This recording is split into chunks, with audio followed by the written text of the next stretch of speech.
Queridos, uma boa noite. Estou super honrado de estar aqui. O convite do Fábio me deixou muito lisonjeado. Voltar à cidade em que passei um ano da minha vida aqui, estudando, e onde nós já realizamos 2 manifestações com ampla cobertura dos meios de comunicação, as 2 na Praia da Boa Viagem, numa parceria com vários amigos aqui da cidade de Recife, com ampla repercussão nos meios de comunicação, tratando da questão dos homicídios aqui na Grande Recife. Então, a minha intenção nessa noite é de tentar dar um tratamento teológico para a relação do cristão com esse momento que o país está vivendo.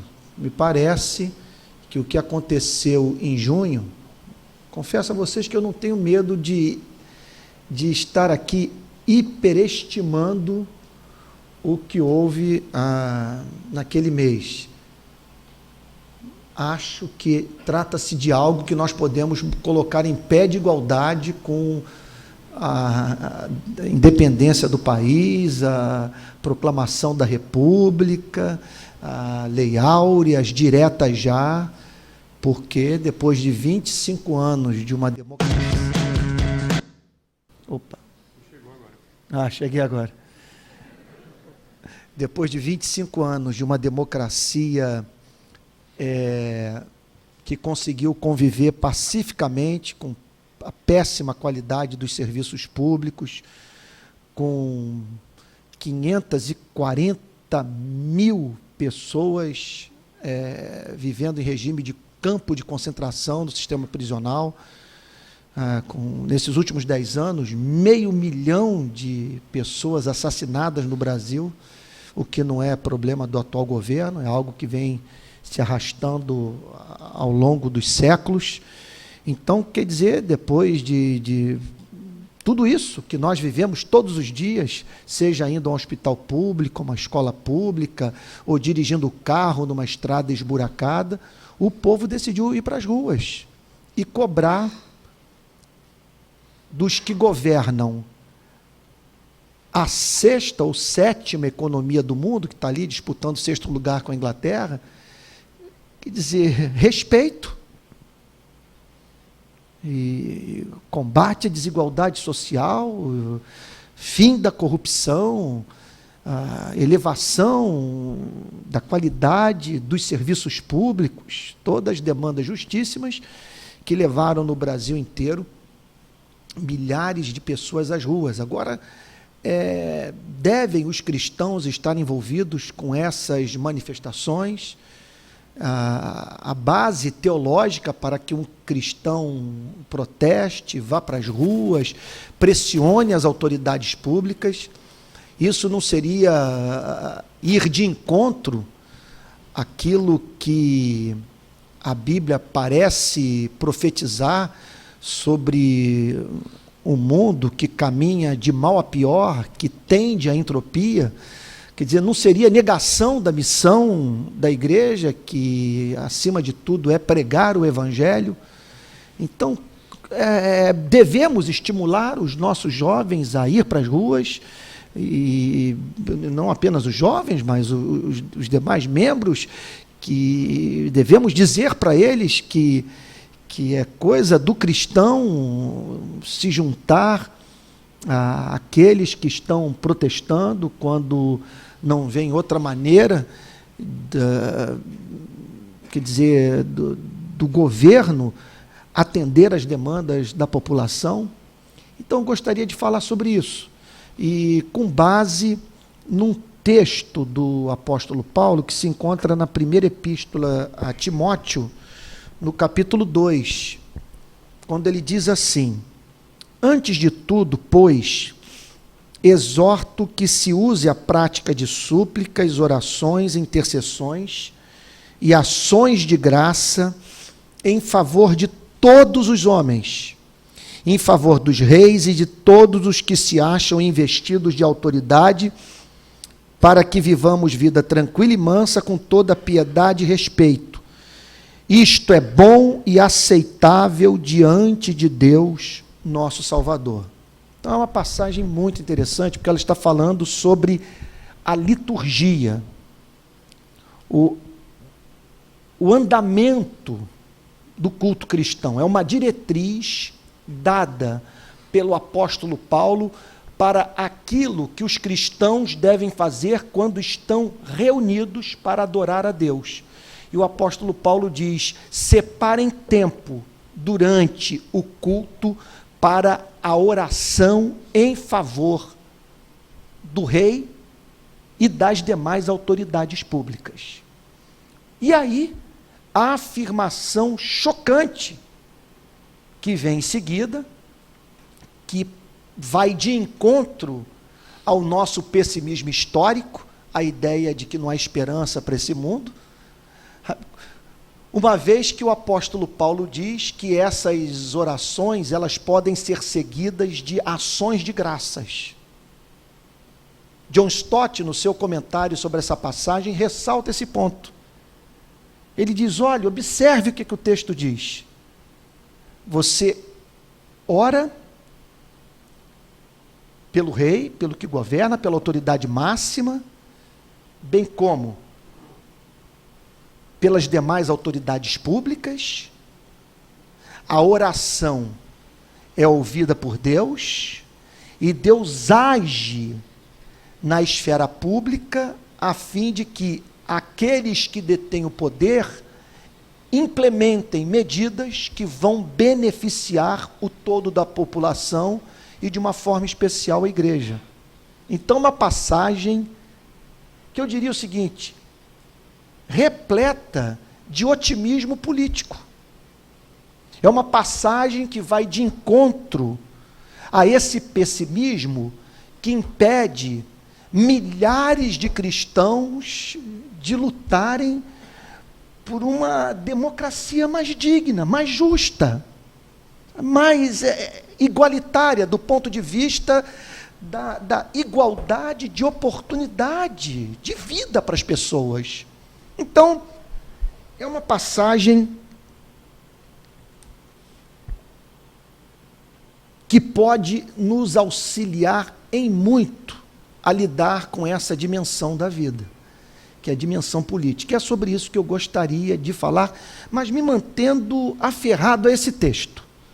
Eu gostaria de, juntamente com vocês, e peço, por favor, que vocês cobrem de mim honestidade intelectual, porque se eu estiver forçando a barra, vocês podem me interromper e dizer: pastor, o senhor o que o senhor está dizendo não emerge naturalmente do texto. O senhor está colocando, quer dizer, na boca do apóstolo Paulo aquilo que ele não falou. Que verdades essa passagem tem a nos dizer sobre a relação da igreja? Já vou até me adiantar a resposta, com a dimensão política do amor. Ou o que ela tem a nos dizer sobre a relação da igreja com a dimensão política da sua missão. Então, há 5 verdades aqui. Se elas entrarem na nossa cabeça, nós vamos estar rompendo com um modelo de cristianismo que está presente nas nossas igrejas, que formatou as nossas mentes e que nos impede de ir para as ruas. Num contexto em que o povo precisa desesperadamente protestar. Porque quando corrupção, incompetência, descaso fazem parte da cultura política de um povo, só a pressão popular nas ruas para mudar a história. Senador Pedro Simon, quando nós entregamos para ele em Brasília a petição Fora Renan, levamos na primeira vez quase 400 mil assinaturas, e depois pulamos para 1.400.000 assinaturas, que já aí foram 2 rapazes de São Paulo, que tinham assinado a nossa, criaram o impeachment do Renan. Fomos lá, o senador Pedro Simon disse a seguinte coisa para a gente, na entrega da petição: não esperem desta casa, do Congresso Nacional, algo de dentro para fora. Quer dizer, um processo de mudança que se inicia aqui entre nós. O que tivermos que fazer de bom por esse país será de fora para dentro. E o que me parece trágico é que nós vivemos num país cujos movimentos sociais não têm povo. E a igreja tem povo. São milhares e milhares e milhares de pessoas. É o maior fenômeno religioso da história do Brasil. O crescimento da igreja evangélica. O país caminha a passos largos para dentro de 10, 15 anos se tornar predominantemente evangélico. E, contudo, a presença dos evangélicos no país não faz diferença alguma para a desigualdade social, para a violação dos direitos humanos, para a corrupção que sangra os cofres públicos. Por isso, é importante entendermos esse texto, porque esse texto é um verdadeiro golpe num modelo de espiritualidade que nos faz manter calados perante os crimes mais hediondos que ocorrem no nosso país. Então, que verdades são essas? A primeira delas, que salta aos olhos, é que a igreja deve se preocupar com política. Aqui está o apóstolo Paulo dizendo: orem pela autoridade pública. Quando vocês estiverem reunidos, não se esqueçam daqueles que detêm o poder. Porque bons governos dão vida, maus governos matam. Orem pelo poder, que é algo que interfere na vida dos seres humanos. E quem assume o poder tende a passar por uma mutação que o faz se encantar com o poder, querer se perpetuar no poder, expandir o poder, punir os adversários do poder e beneficiar os amigos do poder. Então aqui está o apóstolo Paulo dizendo que cabe à igreja, ao se reunir, se preocupar com aquilo que ocorre na esfera política, que é do interesse de Deus que a igreja interceda pela autoridade pública, a fim de que esta implemente aquilo que vai beneficiar a vida de seres humanos. Aqui está o texto dizendo: que oração é essa? É com que objetivo?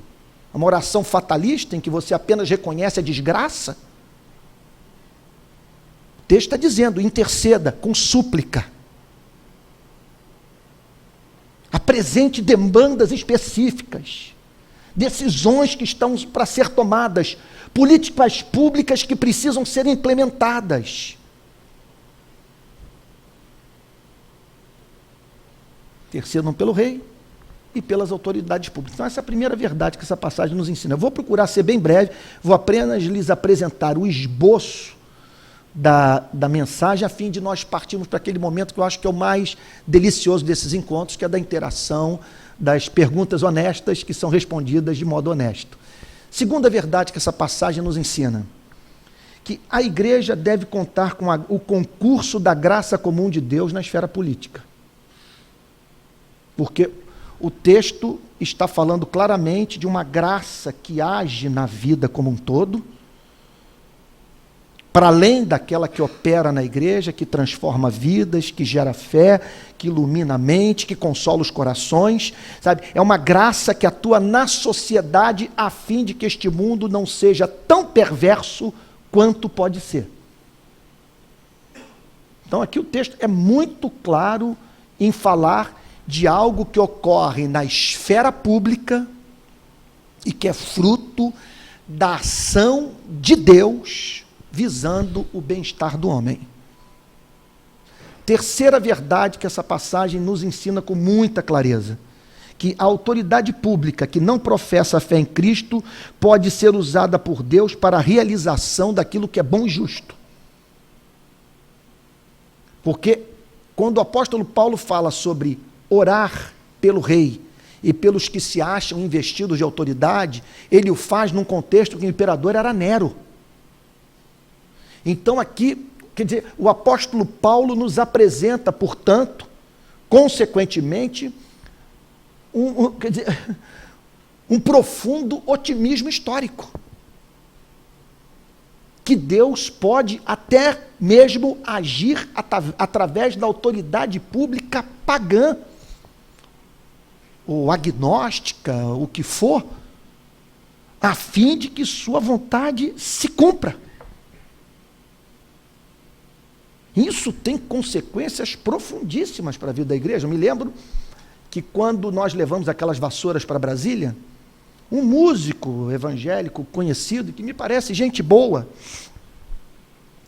ele expressou nas redes sociais uma espécie de lamento pelo fato de me ver envolvido com aquela manifestação, deixando de portar a Bíblia para portar vassouras, e pedindo da autoridade pública não convertida que ela fizesse aquilo que é justo, quando na verdade eu deveria estar pregando para ela, para que a partir de uma experiência de conversão, aí sim, ela pudesse fazer aquilo que a palavra de Deus pede. E eu fiquei pensando como é que uma pessoa como essa, que me parece tão gente boa, cujas canções têm feito bem para tantas pessoas, pode ter um ponto de vista assim tão tacanho. Pode revelar tamanho desconhecimento das Escrituras Sagradas e da história geral. Porque como que se pode chegar a uma conclusão como essa? Que só o convertido pode fazer o bem. Há uma coisa que, segundo a Bíblia, só o nascido de novo pode fazer, que é fazer o bem para a glória de Deus. Agora, fazer o bem pensando em salvar a própria pele, fazer o bem por vaidade, fazer o bem para promover o seu nome, ou fazer o bem por causa daquele sentimento que a Bíblia chama de afeição natural, que faz parte da imagem e semelhança de Deus que todos carregamos, sabe? Quer dizer, essa prática desse bem nós encontramos sobejamente na vida. E percebemos com muita clareza também nas Sagradas Escrituras. A Bíblia fala, por exemplo, dos bárbaros tratando com humanidade os náufragos.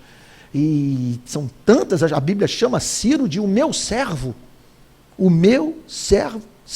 Ciro. É interessante observar também nas Sagradas Escrituras, no livro do profeta Jeremias, no capítulo 29, é interessante essa passagem, quando Jeremias, capítulo 29, olha o que ele diz: procurai a paz da cidade para onde vos desterrei, e orai por ela ao Senhor, porque na sua paz vós tereis paz. Nós temos a mania de chamar esse mundo de Babilônia. Esse mundo é uma grande Babilônia. E por isso nós costumamos lidar com desesperança com ele. Mas aqui, o profeta está pedindo para a igreja, o povo de Israel, interceder pela Babilônia literal. E o texto diz, olha, procurai a paz da cidade para onde vos desterrei. E, quer dizer, atuem efetivamente na esfera pública. Quer dizer, na instância que a graça divina lhes propiciar atuar. Procurai a paz da cidade, para onde vos desterrei. Era o lugar do desterro. Eles foram tirados da sua terra, desenraizados, estavam no exílio. E orai por ela ao Senhor, porque na sua paz vós tereis paz. Ou seja, é possível um nível de paz na Babilônia. Por isso que nós encontramos no Novo Testamento o apóstolo Paulo dizendo, orem pelo rei, pelos que se acham investidos de autoridade, ainda que estes sejam pagãos, ainda que estes não professem fé em Cristo, porque eles são portadores da imagem e semelhança de Deus, e mediante a ação da graça comum em suas vidas, eles podem implementar aquilo que é bom e justo, ainda que não visando a glória de Deus. Em quarto e penúltimo lugar, Essa passagem nos ensina que a autoridade pública, ao implementar políticas públicas que correspondem aos ideais da justiça, ajuda a igreja a florescer. Porque olha o que ele diz: orem pelo rei e pelas autoridades públicas, para que vivamos vida tranquila e mansa. Ou seja, para que não haja conflitos internos, guerras civis, nem guerras com outros povos, para que vivamos uma vida tranquila e mansa, com toda piedade e respeito. Ou seja, a vida tranquila e mansa, fruto da ação, da graça comum na vida da autoridade pública pagã, possibilitará as pessoas a terem tempo para a alma. Para que haja vida tranquila e mansa, a fim de que vivamos com toda piedade e respeito.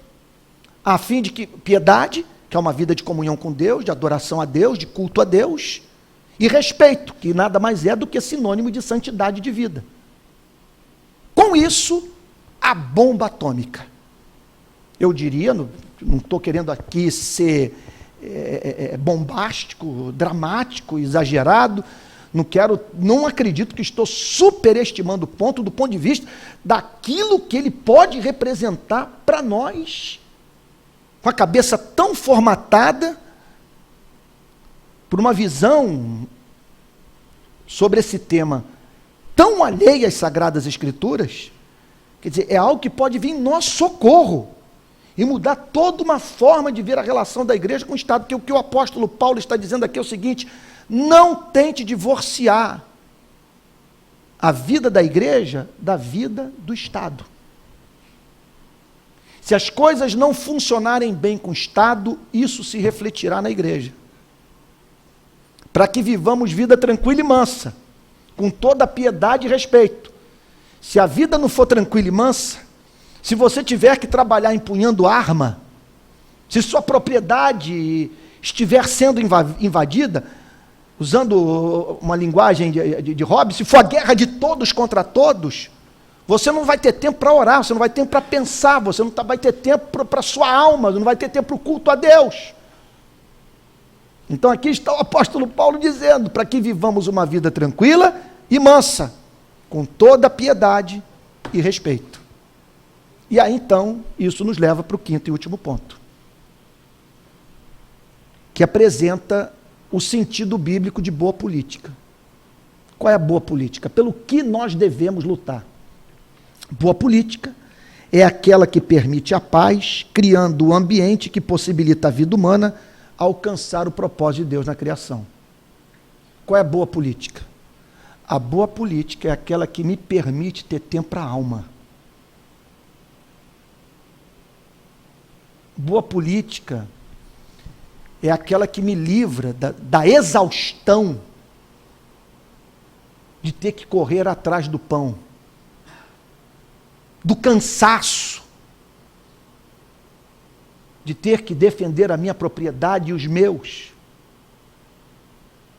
do avanço do inimigo. Quer dizer, boa política é aquela que não me leva à exaustão, que me impossibilita ter tempo para pensar no sentido da minha existência, para saber quem eu sou, de onde vim, para onde vou. É aquela que, quer dizer, boa política é aquela que permite a filosofia.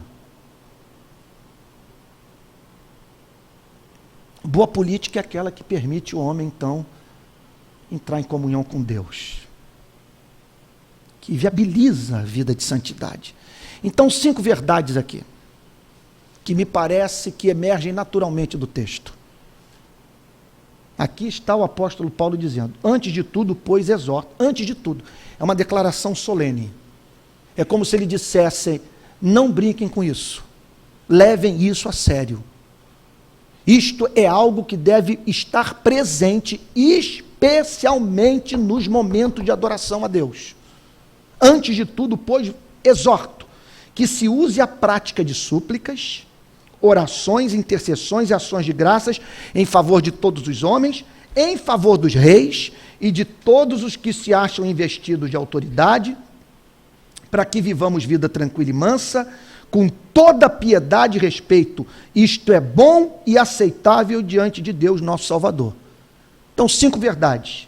A igreja deve ter preocupação política. O texto é claro. Segundo, a igreja deve contar com o concurso da graça comum de Deus na esfera pública, na esfera política.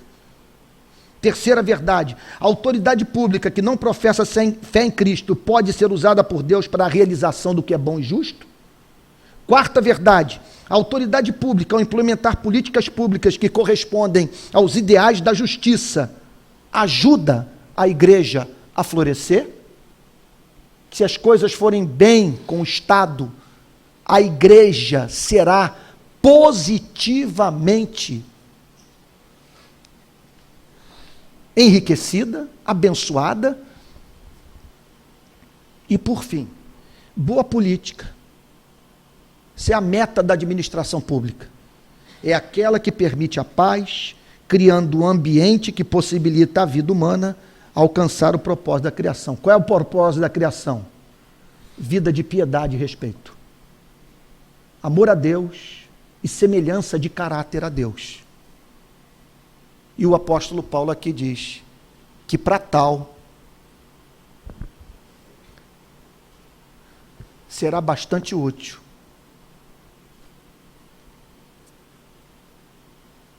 que o Estado funcione bem. Gente, vamos para as implicações práticas. E aí? O que nós vamos fazer desses 4 versículos? O que vocês vão fazer pela Recife tão parecida com a minha querida cidade? Recife dos bolsões de miséria, da polícia que mata, que tortura, Recife da desigualdade social,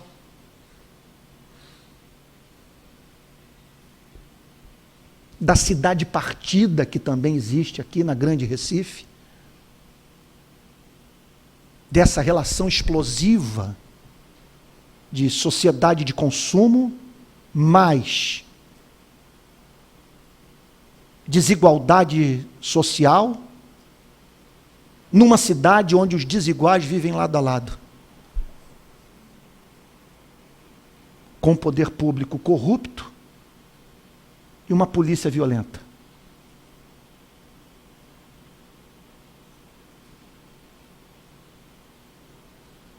Quais as consequências disso para as nossas vidas?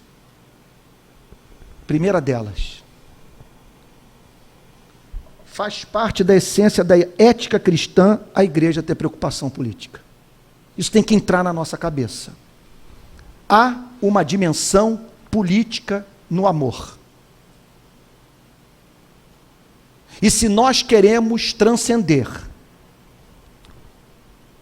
o evangelho que nós recebemos dos que nos antecederam, será de fundamental importância que nós venhamos a incluir no nosso conceito de santidade de vida o compromisso político. Não estou falando propriamente de política partidária, eu estou falando de preocupação com a polis. Eu estou falando de elevarmos ciência tão preciosa para a vida em sociedade, porque ela nada mais é, entre outras coisas, do que a arte de viabilizar a vida na polis. Eu confesso a vocês, se eu largasse hoje o ministério e entrasse na esfera pública, eu não ia pedir perdão para ninguém, pois concordo com Calvino, é um chamado excelente, em razão dos benefícios que podem ser auferidos por parte do exercício justo e santo da atividade política. Então, há uma dimensão política no amor. E eu aprendi isso no campo. Eu aprendi isso fazendo. O Rio de Paz nasce no ano de 2007, quando nós colocamos aquelas cruzes em Copacabana. Montamos aquele cemitério, trazendo à tona a realidade do Rio Underground, da violência obscena da cidade do Rio de Janeiro. Então, as cruzes representavam o número de pessoas assassinadas no Rio de Janeiro nos 2 primeiros meses de 2007, aproximadamente. Pintamos as cruzes de preto, fomos de madrugada para o Copacabana Palace e fincamos aquelas cruzes. Quando o dia amanheceu, para nossa surpresa, todos os meios de comunicação, agências internacionais de notícia no mundo inteiro, foi abertura do Jornal Nacional, e a partir dali os meios de comunicação nunca mais deixaram de cobrir as nossas manifestações. Para onde nós vamos, todos os meios de comunicação nos acompanham. Um número impressionante de primeiras páginas, isso não apenas no Brasil, mas em várias partes do mundo. Agora, é claro que não dava para parar só nisso. Então, nós saímos em busca de informação. Fomos para as universidades conversar com especialistas em segurança pública, procuramos a Polícia Civil, Polícia Militar, os movimentos sociais, jornalistas, mas o mais importante foi cair na favela. Aí eu concordo com o Frei Beto. A cabeça pensa a partir do lugar onde pisamos. Nunca mais eu fui o mesmo depois que conheci as favelas do Rio de Janeiro. Tudo aconteceu no ano de 2009, quando o BOPE, a tropa de elite da Polícia Militar, fez uma operação na favela Mandela e acertou na testa um menino de 15 anos, um tiro de fuzil na testa. Nós vimos aquilo, então chamei a igreja para nós irmos para dentro da favela e fazer um protesto contra o BOPE, em favor do pobre. O menino não tinha nenhum envolvimento com tráfico, era inocente.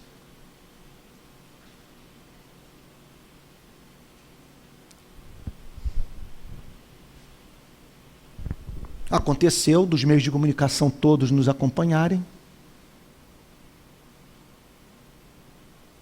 e logo cedo veio a notícia de que o tráfico estava liberando a favela para nós entrarmos. Até então nós estávamos na periferia da favela. E aí alguém disse, olha, os meninos estão liberando o caminho para vocês entrarem. Eu entrei e nunca mais saí. Primeiro, por causa do choque com a realidade da miséria da minha cidade. E segundo, por força do que moradores nos disseram sobre uma decisão que o tráfico tinha tomado. Alguém disse que nós podíamos entrar e sair daquela favela a hora que bem entendêssemos, e certamente por causa do impacto da classe média ter ido para a faixa de Gaza, um dos lugares mais temidos da polícia no Rio de Janeiro, e fazer um protesto contra a tropa de elite da Polícia Militar em favor do pobre. Nunca mais saí de lá. E ali, minha vida foi mudada para sempre. Primeira pergunta que me veio é o seguinte, calma aí. Que negócio é esse que eu estou vendo aqui? Que é isso? E que, meu Deus, certamente minha fé tem que ter uma relação com essa realidade. Porque não é possível que alguém que diz que foi selado pelo Espírito, regenerado pela graça, que recebeu uma mente nova, que os olhos foram iluminados, que viu o coração de pedra sair em seu lugar, ser colocado um coração de carne, que tem um nome escrito no livro da vida, que, meu Deus, que conhece a verdade, que está em contato com a verdade, que nasceu de novo, que era trevas e agora é luz, que foi arrancado do império das trevas e transformado para o reino do Filho do amor do Pai. Não é possível que alguém veja esse terror tendo passado por essa obra monumental e não se compadeça. Para mim ficou ali evidente, não dá mais para ser o mesmo. E ficou mais evidente ainda que eu tinha que aprender a amar politicamente as pessoas. Por quê? Me deparei com sofrimentos cuja solução era política. Quando estive com a Neciula lá no encontro da Mocidade para Cristo, me parece que eu contei essa história das crianças da favela Mandela nadando no Rio Jacaré. que é isso, gente? Um cheiro insuportável, uma água de uma cor estranha. Pedi para que uma voluntária procurasse no INEA o exame daquela água, se havia algum. Pois não é possível. Como que podiam nadar ali? Que água era aquela? Aí a socióloga manda para mim o resultado do exame feito recentemente pelo INEA daquela água. 3,5 milhões de coliformes fecais por 100 mililitros. Elas nadam no Rio Jacaré porque acordam sem ter o que fazer na favela. A única piscina que existe foi construída pelo tráfico, e agora que houve a ocupação da UPP, está vazia. O campo de futebol cheio de pedaços de pedra, de cascalho. Impossível uma criança jogar bola ali sem cortar o pé, sem perder o dedo. Então elas estão nadando no Rio Jacaré. Pergunto a você, qual igreja que pode fazer a dragagem do Rio Jacaré? Limpar aquele rio. Eu me lembro que aprendi sobre a dimensão política do amor até mesmo fazendo bem e mostrando o quanto algumas ações bem intencionadas são que precisam ser feitas, mas do ponto de vista das questões, dos problemas mais amplos, são, de certa forma, inócuas. Chuva no Rio de Janeiro e uma favela chamada Rio das Pedras é tomada pelas águas. Inundação, água nos barracos, um horror. Mobilização na igreja, aquela luta para encher caminhões. As dependências da igreja tomadas de sapato, de calça comprida, de cobertor, de mantimento, e depois todo aquele material para dentro do caminhão, vamos para dentro da favela, pé literalmente na lama. Me pedem para fazer uma oração, eu faço uma oração, me retiro e deixo os membros lá da igreja se realizarem. Trabalharam muito para aquilo e eles terem o prazer de servir ao pobre. Mas confesso que foi grande a frustração quando ali do fundo daquela rua, tendo uma visão da distribuição como um todo, eu vi aquelas pessoas voltando com uma sacolinha de supermercado para os mesmos barracos. Todo aquele trabalho foi diluído em razão da quantidade de miséria da favela de Rio das Pedras. A ponto de eu chegar no domingo seguinte na igreja e dizer, se dessemos toda a riqueza nossa para aquela favela, nós não resolveríamos os problemas daqueles moradores. Uma moradora, na favela Mandela, me chamou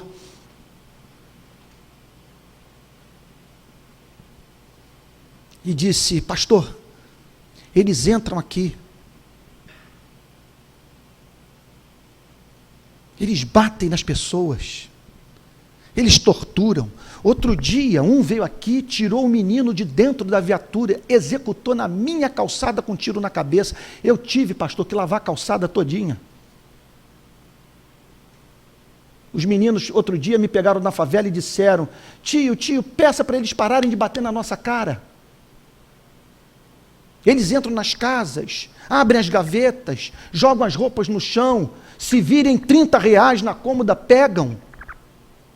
Vários moradores têm nota fiscal de tudo que compram, porque são acusados pelos policiais de terem adquirido seus bens materiais, como fogão, geladeira, televisão, com a ajuda do tráfico.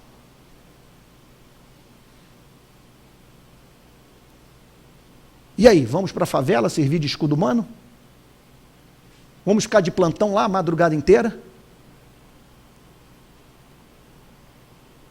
Vamos nos interpor entre a polícia e os traficantes para que não haja troca de tiro boçal em comunidades repletas de crianças, onde armamento de guerra é usado, com balas que perfazem a distância de 2,5 km, com índice de letalidade de 95%, que furam parede de alvenaria e encontram corpo de criança dentro de casa. Qual é a solução para o problema? Mudança na política de segurança pública.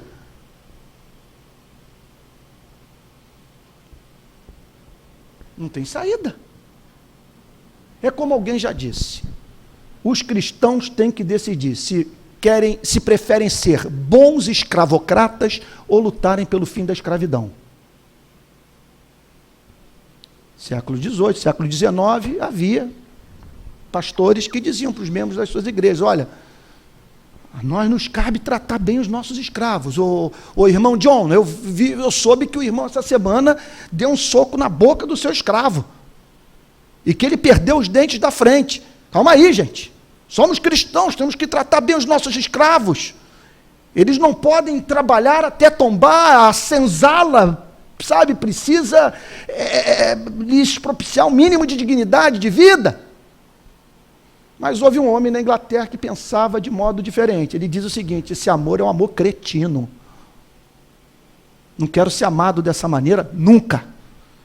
Porque amar o escravo negro é livrá-lo da sua condição. É agir politicamente para que ele encontre sua liberdade. Então, é óbvio que há uma dimensão política no amor. E que, pior do que pornografia na internet, é a forma como nós evangélicos lidamos com a miséria das nossas cidades. E aqui está o texto dizendo, orem pela autoridade pública. Orem pelo rei. Preocupem-se com política. E é óbvio, se você recebe, gente, pelo amor de Deus, se você recebe o chamado para orar, naquele século aquilo já deveria ter alguma implicação política. Agora vocês imaginem uma passagem como essa numa democracia. Como é que você vai ler uma passagem como essa num regime democrático em que a autoridade não é mais o rei, e sim o povo, em que você tem liberdade de protestar, de ir para as ruas, não precisa nem pedir licença para a polícia, você simplesmente vai porque esse é um direito que a Constituição Federal lhe dá. Eu diria o seguinte, que é uma dimensão política no amor, e a democracia impõe a nós uma demanda ética, que as gerações passadas não tiveram que enfrentar, porque a quem muito foi dado, muito lhe será cobrado. No regime militar, se eu fizesse essas manifestações que vocês viram, eu ia para a vala. Eles iam me botar num avião, fazer o que faziam no Rio de Janeiro, pegavam um militante político comunista, porque essa era uma tentativa do regime militar, e isso acontece muito nas favelas. A tentativa de se desqualificar a vítima na perspectiva de se justificar o crime. Ele é traficante, então ele pode ser torturado. Então ele pode ser executado e o seu corpo ocultado. E essa mentalidade está presente na massa de evangélicos, que acham que se é bandido, deixou de ser gente. E que a morte do bandido não faz nenhuma diferença.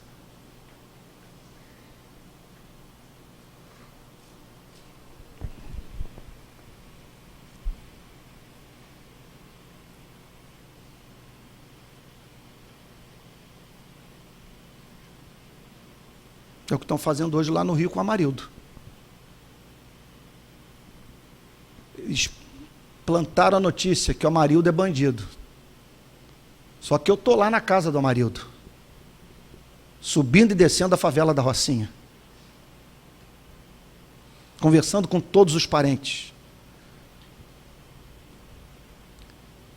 Se ele é bandido, eu não sei como que as pessoas se envolvem com crime. Porque ele mora numa casa de um único cômodo, recebe R$ 1.500 por mês como pedreiro, num lugar onde o vaso sanitário, eu nunca vi isso na minha vida, é do lado do fogão.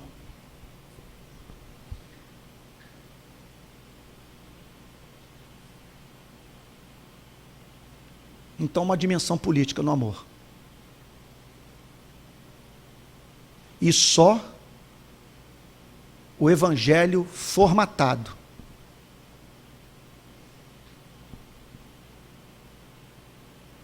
por essa única fonte que praticamente os pastores brasileiros têm de interpretação do texto bíblico, que é a teologia norte-americana, para nós não conseguirmos ver essa dimensão da verdadeira espiritualidade. O amor político. Segunda implicação prática. A igreja deve compreender que seu pessimismo histórico é injustificável, uma vez que este mundo não precisa ser tão mau quanto poderia ser. Então, essa ideia de que não vamos para as ruas, porque isso é uma contradição da fé. O mundo jaz no maligno. O mundo jaz no maligno. Mas isso vale para a Suécia, para Estocolmo? Isso vale para Oslo? Vale para a Noruega? Vale para Helsinki? Vale para a Finlândia? Vale? Vale para a França? Vale para a Holanda? Se vale, por que a taxa de homicídio de lá é menor do que a nossa?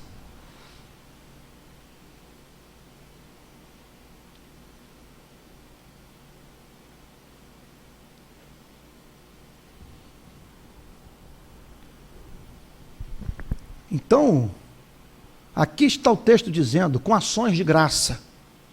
O que significa o seguinte, que a igreja vai orar num domingo, e dias depois vai se encontrar novamente para o culto de adoração a Deus, e vai adorá-lo com ações de graças, em virtude do fato de da autoridade pública ter decidido aquilo que beneficiou a sociedade. Vocês imaginem o que aconteceu na América, quando nas igrejas batistas e metodistas, sabe, quer dizer, nas igrejas americanas, chegou a notícia de que a escravidão havia chegado ao fim. Que o negro não precisava mais se ver como mercadoria do branco. Houve muita ação de graça, muito culto de adoração a Deus pela decisão do Congresso americano. Então, eu estou falando isso porque desde que me envolvi com esta causa, percebo homens piedosos, talvez, certamente, melhores do que eu, mas usando como argumento aquilo que amarra o braço da igreja. Que não adianta nós lutarmos por este mundo, porque para ele só a segunda vinda de Cristo. Só que no início do século as mulheres não podiam votar nesse país. Só que na década de 60, me lembro muito bem, quer dizer, todos nós conhecemos a história, que é recente, as manifestações de junho seriam combatidas com aço.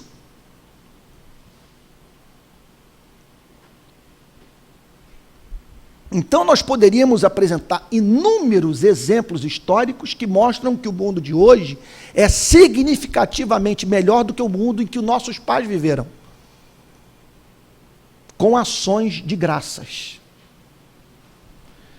Terceira implicação prática. Dizer que a igreja não deve jamais esperar o que é justo e bom, ser promovido pela autoridade pública não cristã, e que por isso a única coisa que lhe cabe fazer é pregar o evangelho, é refutado tanto pela história quanto pelas escrituras. Às vezes pregar o evangelho para a autoridade pública é ato de covardia. Eu me lembro que para um governador do Rio de Janeiro, ficou muito claro para mim o que eu deveria lhe dizer. Quando eu via que sua política de segurança pública não resultar em nada, eu disse para ele, se você e eu não fizermos o que está ao nosso alcance para diminuir esse massacre de vidas humanas, você e eu seremos julgados por Deus. Quando o secretário de Segurança Pública aceitou meu convite de conversar com ele, eu entendia, para mim isso ficou muito claro, que minha principal obrigação seria falar sobre os problemas que nós estamos enfrentando no Rio de Janeiro, como estamos enfrentando na área de segurança pública. Então não li o Salmo 23 para ele. O que eu disse para ele foi o seguinte: a sua polícia, seu secretário, está entrando nas favelas, está trocando tiro em áreas densamente povoadas, civis inocentes estão morrendo. Essa semana eu disse, no caso lá de Costa Barros, que um tiro de um policial militar conseguiu rasgar a carne de mãe e filha. Um único tiro. Numa ação completamente desastrada, ao meio-dia, em período de greve de professores, com as ruas cheias da favela paradoxalmente chamada de Obrigado, meu Deus, e ali, numa operação sem sentido, interrompeu a vida de uma mãe e de uma filha, sendo que a filha estava com a sua filhinha de 2 anos no colo. O que eu disse na entrevista? Não adianta termos um secretário de segurança de boa índole se o sistema está falido, ele é corrupto. Então, nessas horas nós temos que contar com a graça comum, saber que o homem foi criado à imagem e semelhança de Deus, e que é pregação do Evangelho nas oportunidades que você tem de estar diante da autoridade pública, em vez de chamá-la para orar, falar daquilo que lhe cabe fazer, ela vai adquirir respeito por você. Uma coisa que eu aprendi nas favelas do Rio de Janeiro é que não se negocia com tráfico. Pode parecer bonitinho, agradável, que você está construindo uma relação de afeto com o tráfico, mas eles perdem o respeito por você. E com a autoridade pública se dá o mesmo. Se você vem com esse papo pietista de ficar abrindo a Bíblia sem profetizar para a autoridade pública, eles vão dizer aquilo que eles pensam de todos nós, que nós somos uns ingênuos, que não tem nada na cabeça, desconectados deste mundo.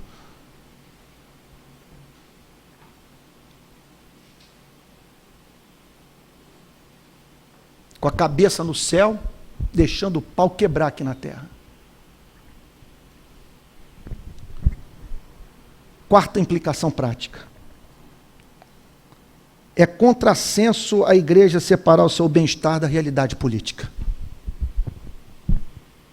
Até por motivos egoístas nós deveríamos nos envolver com essas questões. Porque o buraco que está na estrada, que o leva para Porto de Galinha, Porto de Galinhas, ou Galinhas, pois é, ele explode o pneu do pai de santo e do pastor.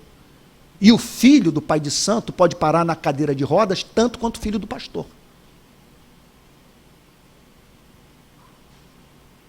Então, não é loucura tentar separar o bem-estar da igreja do bem-estar do Estado, para que vivamos vida tranquila e mansa, com toda piedade e respeito.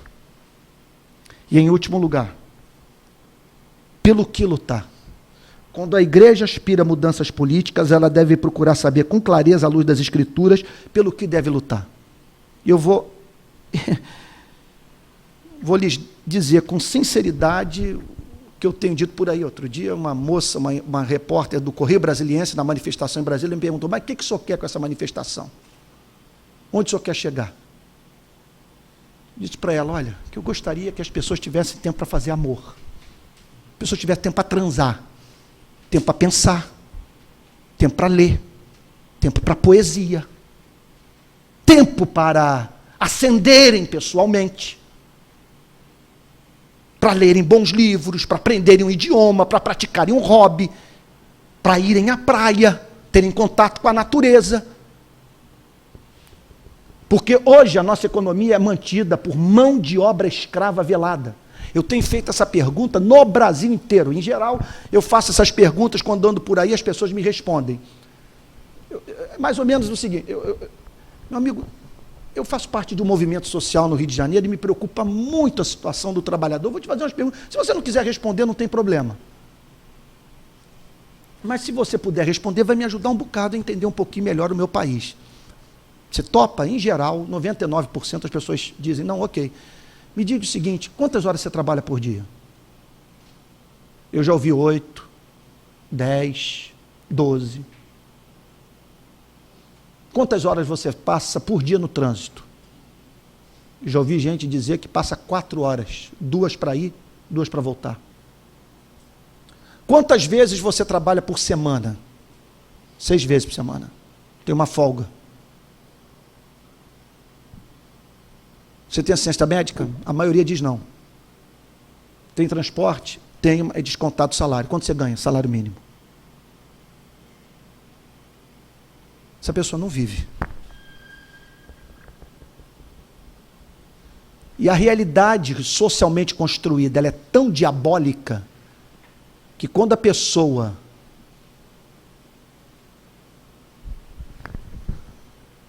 encontra um emprego como esse, agradece a Deus, para ser escrava do outro, para viver uma vida que não vale a pena. Trabalhos monótonos. Imagine o trabalho daquela moça que tem que botar shortinho para ficar na frente de uma concessionária com uma bandeira.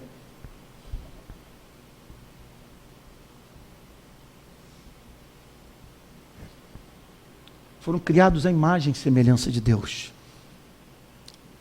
com potencial extraordinário para a vida. Então, onde nós queremos chegar? Nós queremos chegar no modelo de sociedade onde as pessoas tenham tempo para a alma, onde as pessoas simplesmente vivam. Como disse C.S. Lewis, não me interessa modelo político que não me permita tomar chá com um amigo. Se eu não tenho tempo para tomar chá com um amigo, não está me interessando esse modelo político. Eu diria para vocês, não me interessa a política que não me permite ler Shakespeare, ou meditar na minha Bíblia em espírito de oração, ir à praia, viver. Viver. Por isso que nós queremos, por isso que nós devemos lutar. E o nosso país hoje não permite isso para a maior parte da população, que nada mais é do que coadjuvante da verdadeira vida que você e eu vivemos. São aqueles sobre os quais Chico Buarque fala numa da canção belíssima, chamada Brejo da Cruz, quando ele fala sobre e ninguém pergunta de onde essa gente vem. São esses que emergiram da favela, que hoje estão trabalhando como garçom, garçonete, lixeiro, trocador de ônibus, os invisíveis, que vivem para nos servir. E nós, que vivemos também nesse país uma vidinha muito da sem vergonha. Pois não fazemos outra coisa na vida que não seja trabalhar duro, gastar horas e horas no trânsito, nos dedicando muitas vezes a tarefas enfadonhas, sem perspectiva. Não vou nem dizer de ascensão social, que talvez essa não seja a sua onda. Seu negócio não é grana. Você quer ter tempo para ler. O que está aí é diabólico. E não pense que vai ser resolvido com evangelização. Porque nós nunca vamos ser maioria. Nunca. A fé não é de todos. A Bíblia fala de uma porta estreita, de um caminho estreito, por onde poucos entram. Então isso é trabalho, é claro que envolve evangelismo, porque um evangelismo seguido, discipulado, pode colocar cristãos em posições estratégicas na sociedade, mas o evangelismo só não resolve, tem que haver persuasão, tem que haver profetismo, tem que haver diálogo, em que é aquilo, Paulo com os incrédulos, com os pagãos, no barco indo a pique. Olha, se vocês não fizerem isso aí, vai todo mundo morrer.